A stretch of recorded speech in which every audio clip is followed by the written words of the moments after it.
Magandang araw sa lahat mga idol. Napakainit na balita. Alam natin itong lahat na binulgar. Binulgar na ni Kong. Kumbaga ang labanan ngayon, Ligarda versus Recto. Alam natin kahapon, itong nangyaring plenary session ni Libeste ay talaga namang nagulat ang lahat. Hindi lang ang buong bayan, pati ako. Alam nyo kaya natatawa ako mga idol. Pasensya na ha. Hindi naman sa nang iinsulto tayo. Isipin mo ha. Kung wala yan si Leandro dyan sa loob. At saka yan si Kiko. Walang ibang magsasalita dyan. Di ba? Walang ibang lakas. Mag-voice out. Malakas ang loob ni Leandro kasi may ebidensya yan siya. Alam naman natin itong mga nakaraan. Di ba? Pinagbubulgar niya itong mga flood control. Oh, ngayon, panoorin natin to bago ako mag-react. Okay, maganda to panoorin. At saka pakinggan natin mabuti. Ako po ay hindi sinungaling.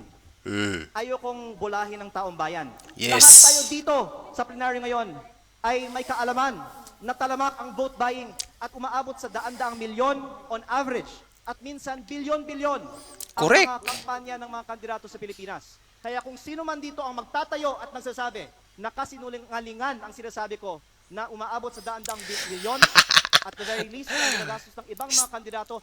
Ito mga idol Di ba hinahamon niya yung mga kongresista yan? Nasa kulob siya ng kongreso eh. Hinahamon niya kung sino man tong mga nagsasabi sa kanya na fake ang sinabi niya, hindi totoo. Magsalita kayo at ako'y magsasabi rin na totoo to. Walang aamin dyan.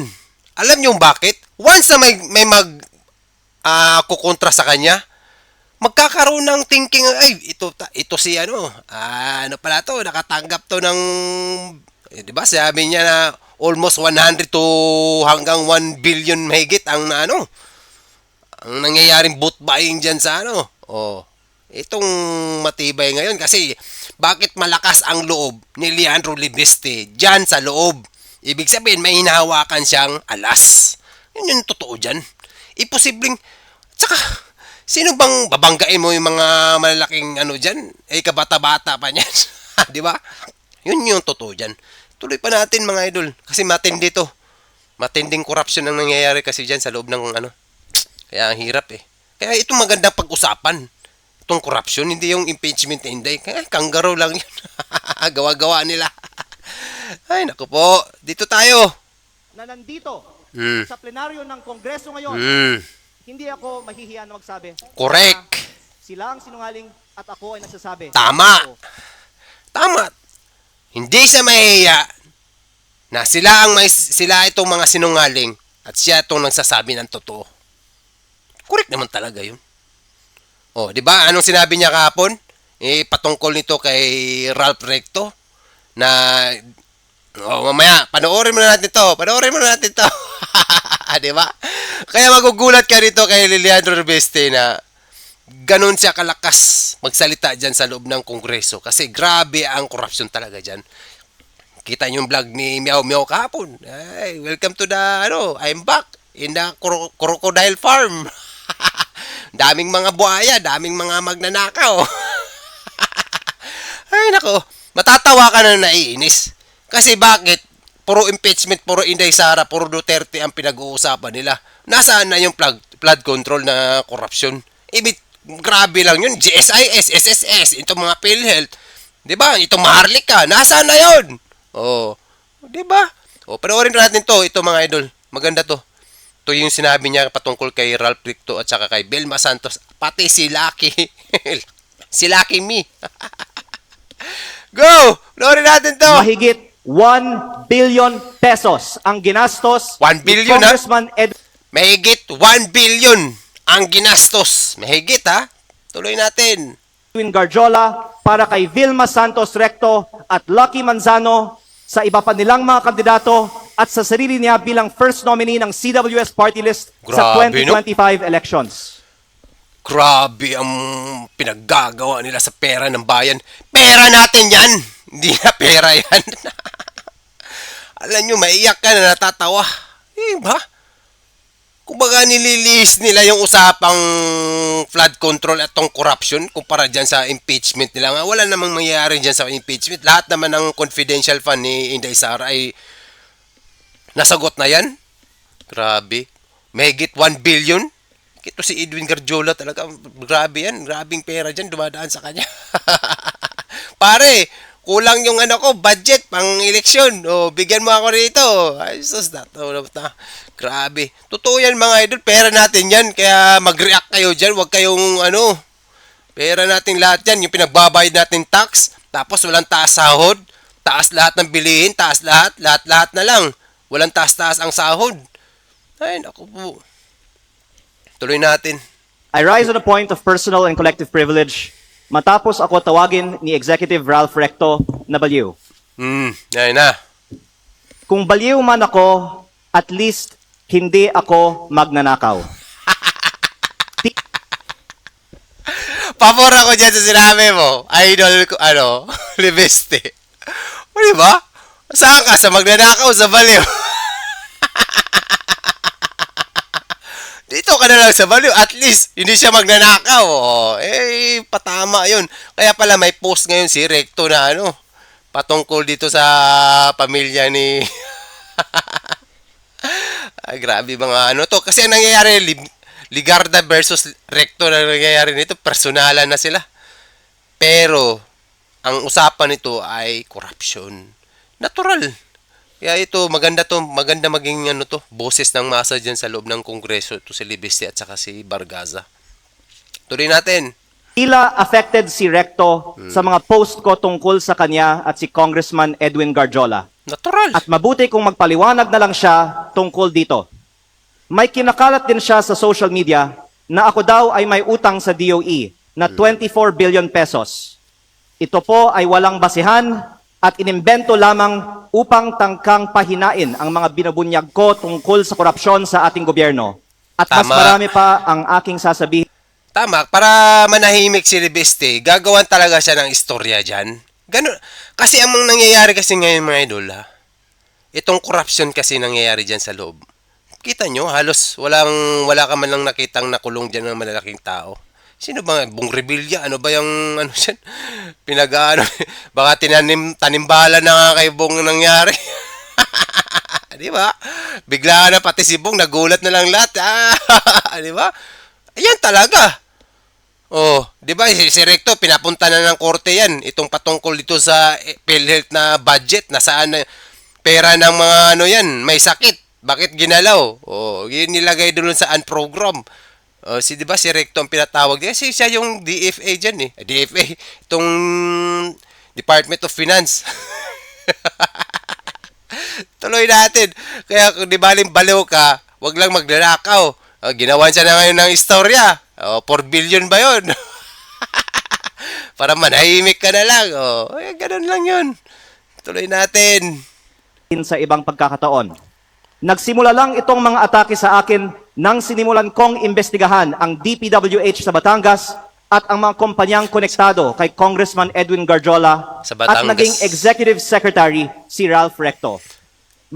Ito mga idol, kasi lately, si Recto kasi at saka si PBM namimigay ng ayuda.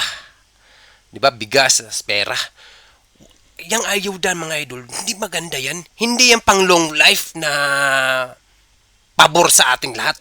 Kaya wag tayong kung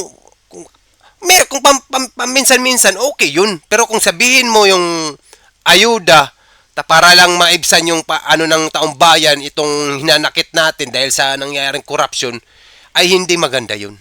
Hindi pang long life yan o pang matagalan. Gumawa silang maganda na para sa ating lahat na pang matagalan. Wala yan. Pera din natin yan eh. Pag sinabing ayuda, ilang department yan dadaan yan? Kung sabihin natin 1 million ang binigay para sa ating lahat. Pustahan tayo, ang darating dyan sa barangay, magkano na lang? 200,000 na lang siguro. Kung ayuda is nasa 1 million, dadaan pa ng congressman, dadaan pa ng mayor, dadaan pa ng barangay kapitan. Wala na. Ganun yun. Kaya wag tayo pumayag sa ayuda, puro ayuda. Wag yun. Wala ka. Akala mo, masarap pakinggan kasi ayuda, pero totoo, pera din natin yun. Galing sa mataas, pababa na pa ba, hanggang sa naubos. Ganun yun. Doon tayo sa permanente na panghabang buhay na pabor sa ating lahat.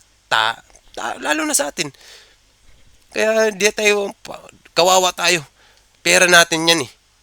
Kaya nangyayari dyan, ituloy natin to.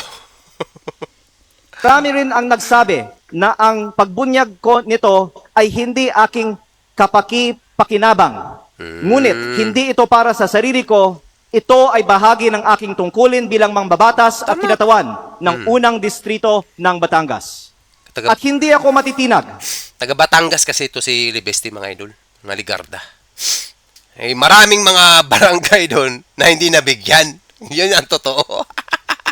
Di ba nakita natin tong social media nag-post last week yata na namimigay sila Recto at saka si PBM ng pera at saka bigas. Maraming mga taga Batangas hindi nabigyan, yan nagreklamo. Kaya, siguro pinili lang. Ay, naku po. Tuloy natin. Kaya po ako ay nananawagan na imbestigahan ang connection ni Garjola kay Recto, lalo na ngayong executive secretary na siya, at suriin ni Pangulong Marcos kung natutulungan ni Recto si Garjola mula sa loob ng Malacanang.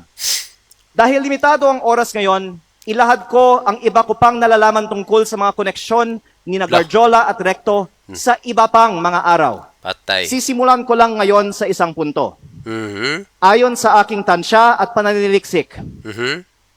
mahigit 1 billion pesos ang ginastos ni Congressman Edwin Garjola para kay Vilma Santos Recto at Lucky Manzano sa iba pa nilang mga kandidato at sa sarili niya bilang first Lagot ka ngayon, Recto. Ay, naku po mga idol, pag si Ate B pa naman, pagpatungkol pa naman sa mga ganyan, na involved sila sa ganitong gawain, defensive ka agad yan. O, tingnan mo yung nakaraan, di ba? Na-involved na naman yung pangalan ni Recto dun sa, tinawag lang siya sa, ni Bungo na, wag mo kami utusan, sinabi niya. Tapos nag-react na kagad si Vilma Santos. O, lalo na ngayon. Patungkol sa itong eleksyon na siyempre kailangan ng pera, mahigit 1 billion. Oh, pati si Lucky Me, nadamay. Ay, nako po. Kasi mga idol, pagdating ng eleksyon, yung pera natin lahat dyan, na nakatago dyan, ng mga pondo natin, ginagamit nila. Yun ang totoo yan. Binulgar na niya ngayon ni Libeste. Pera ng bayan yun. Madali lang kasi kunin sa kanila kasi may tungkulin sila dyan eh. Yan ang hirap ngayon. O, di ba? Kaya ako lang ang medyo natatakot lang ako dito sa buhay ngayon ni Libeste. Kasi grabe. Grabe ang niya. Malakas ang loob niya kasi may ebidensya siya. Sino pang babanggain mo dyan, mga ganyang tao? Kabata-bata niyan. Kung ang nanay nito hindi senador, ewan ko lang. Di ba? Mataas ang niyan, kumpiyansa kasi may ebidensya yan si Libeste nung nakaraan din, di ba? Itong flood control na pinagkikita-kita niya yung mga insertion. Oh. Patungkol sa Davao, wala pa lang ng Davao eh. Ang Davao, yung budget napakaliit. Oh. Lalo itong 2020, simula noong 2023 hanggang 2025. O, diba? O, dito natin makikita ngayon, higit 1 billion ang nyo, ha? Kala mo, kaya pala nadi-aircon yung pag nagrarally. Tuloy natin! first nominee ng CWS party list sa 2025 elections. At kung hindi sasagutin ni Secretary Recto ang mga aligasyong ito, hinahamon ko si Yusek Claire Castro Yan. sa susunod niyang press briefing Yan. na sagutin kung tama ba na may ganitong aligasyon kay Executive Secretary Recto. Tama. Bakit hindi pa sinasalang si Secretary Recto sa Commission on Appointments at kung ayaw din ba nilang buksan ang mga detalye ng 2 kasong plunder ni ES Recto sa Ombudsman. Patay. Mabuti ding magpaliwanag si Yusek Castro kung bakit ba talaga natanggal sa pwesto si Executive Secretary Lucas Bersamin nang walang paliwanag Totoo yun. at ipinalit isang respetadong dating Chief Justice ng Supreme Court sa isang taong ngayong may 2 kasong plunder sa Ombudsman. Lagot. Nahirap to mga idol. Sana lang, hinahamon si itong tagapagsalita ng Malacanang na si Ate Claire. Ewan ko lang nito ha. Tingnan natin. May sagot. Itong araw yan, sasagot yan si Ate Claire. Ewan ko lang kung ano yung niya. Si Libeste, maano yung ano niya. Kailangan sagutin niya talaga kasi may pag di niya sinagot ng maayos yan, maglalabas ng ebidensya yan. Kasi malalakas ang loob eh. May alas yan, may hawak yan. Noong nakaraan, di ba? Kita mo, di ba? Una lang, nagsalita lang siya. Itong mga nangyayaring corruption. Pero at the end, itong, I think, yung, yung linggo ng wika, itong holiday season, naglabas siya ng mga ebidensya sa social media niya. Lahat ng mga dokumento, pinakita niya. Oh. Ngayon, si Ate Claire, kasi hinahamon siya dyan, patungkol dito kay Recto. At bakit to si Bersamin, bakit tinanggal? Bakit ganon? At pinalitan ng ano. Kaya sana, masagot ni Ate Claire. Bilib ako dito kay Leandro Libiste. Kung wala ito si Libiste at saka si Kiko na Bargasa, walang dyan, maglalakas loob na itong nangyayaring corruption. Hindi natin alam eh. May talagang pinaglalaro tayo dito sa pera ng bayanan yan mga idol. Pera natin lahat. Kawawa tayo. Tapos Inday Sara ang ano niya. Nakatutok. Pag Inday Sara, talagang ano sila. Oh, grabe ang ano nila. Pati itong mga media. Oh, dito tayo sa flood control. Walang mangyayari dun sa ano, kay Inday Sara. Eh. Talagang mananalo yan si Inday. Wala na silang magagawa. Pang ilang impeachment na nilang file niya simula nung nakarang taon. Mahigit 10. Basta wag lang maibalik ang Duterte sa palasyo. Kasi once bumalik ang Duterte dyan sa loob, talaga lahat ng mga gawain nila dyan, hinto. At may mananagot sa bayan. Kaya abangan natin yan mga idol. Sulit! Good luck! Good luck sa kanilang lahat. Maganda to. Kaya may Libiste at Kiko Bargasa sa loob. Nice! Thank you! Mabuhay tayong lahat mga Pilipino. Good luck! Sana't maayos ang lahat para sa bansa nating Pilipinas. Sulit! Duterte!